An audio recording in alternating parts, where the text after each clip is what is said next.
They got to get a lot better. So I don't even think that far ahead. So I just know if we lose 2 tight ends, we got a problem. Jamarco Jones probably. I feel good, and he's Marcus Ball is playing the best he's played since he's been here. His focus is there. He's doing a very good job. So I feel comfortable. You notice we played him a lot more he's ever played in the 2 tight end set.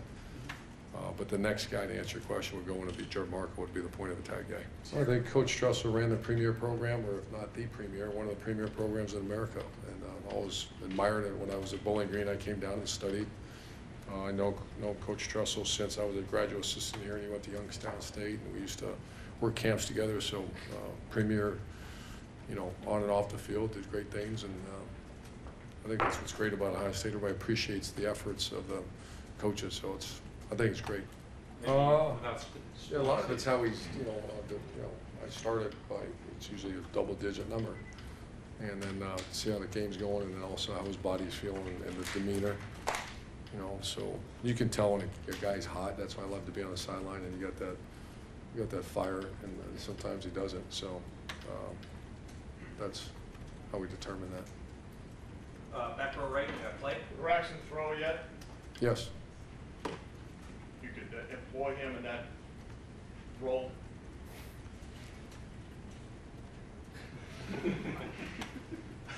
Think I'm going to tell you that? He could. I'm just kidding, Clay. He can throw, and we're still very cautious because that'd be a bad thing right now to hurt himself. But he's potentially could throw. Several. Yeah, I heard but we weren't even clapping that day. It was last week, if I remember right. Yeah, that's a really good, solid excuse by a lineman that we don't accept. So if I'm hearing, so they're saying that? No, okay. No, they weren't. That's why I asked the question. No, we have plenty of different ways to get the ball off and all that. And so yeah, that was the reason we were jumping off sides. We weren't playing very well, and the defense was giving us a multitude of different looks, and we weren't locked in like we should have been. But we do, to answer your question, we do have different ways. And if your headphones go out, do you have a way of going? Okay. Oh, if they do? Yeah. I don't know that. I'm sure we have alternatives. I don't think we've ever had that. Front row right, Tim. Yeah, Urban, a couple quickies. Is Mike Weber? You said he might be back this week. He's gonna. He didn't have a good day yesterday. He's still not quite ready. A little sore. He's a little sore. Yeah. But so we're gonna hold him this week and probable for next week. Did you tell him saying? Yeah, he's earned that right. He's earned everything's earned, and his earning is on special teams. He really does a good job for us, and he's got momentum. And if he's dogging it or not going hard and he fumbles, and I can't stand fumbles worse than the next guy, but I grabbed him right after that and said, it's a whole different animal when a guy's not going hard. When a guy's straining and trying, it's a little bit like a penalty. I hate penalties, but you know what? When a guy's straining and going, I'm not talking about the stupid ones.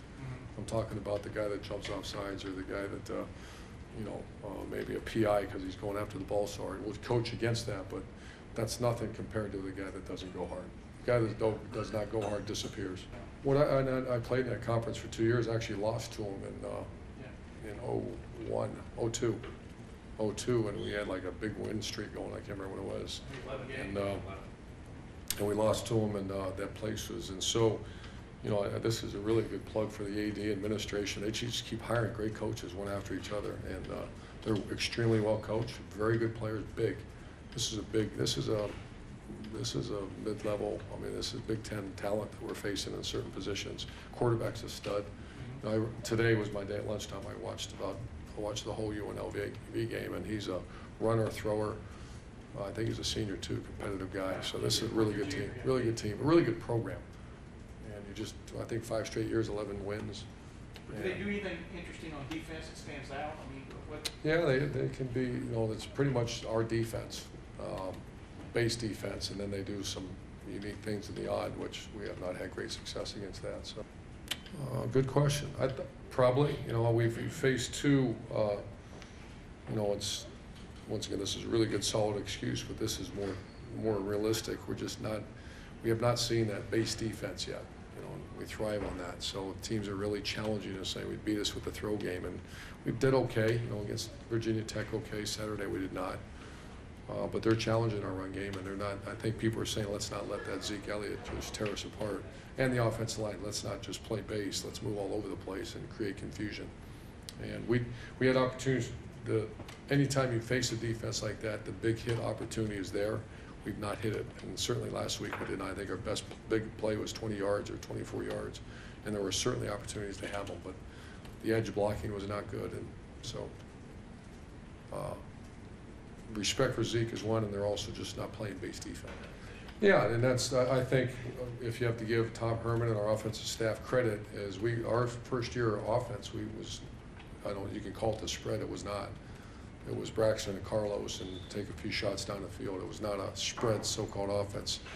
The more you develop H-backs and those type of guys that you can get on the edge, and you still haven't seen it yet this year. We have not played, we've not attacked the field this way yet. But that's what that gives you. And we do have some talent, very talented guys. I mean, kind of exactly what you dream of when you put together this style of offense. Yeah, 2 great days of practice, and I usually don't say that, but I'm really excited right now. And 2 hot days, and that's a lot of reasons to not go out and go hard. And really, I'm feeling great about the 2 days of practice. Now tomorrow we got to get them healthy and get them rested and clean it up with 2 really good days of practice. Big Ten caliber team. That's a very good football team that's used to winning, that finds ways to win. That found a way last week, and those are the toughest teams. It's special teams, and I like my little tradition on Sunday, come in and watch a kickoff return, and they're well coached and they go extremely hard. So this is going to be we got to swing real hard to get it done.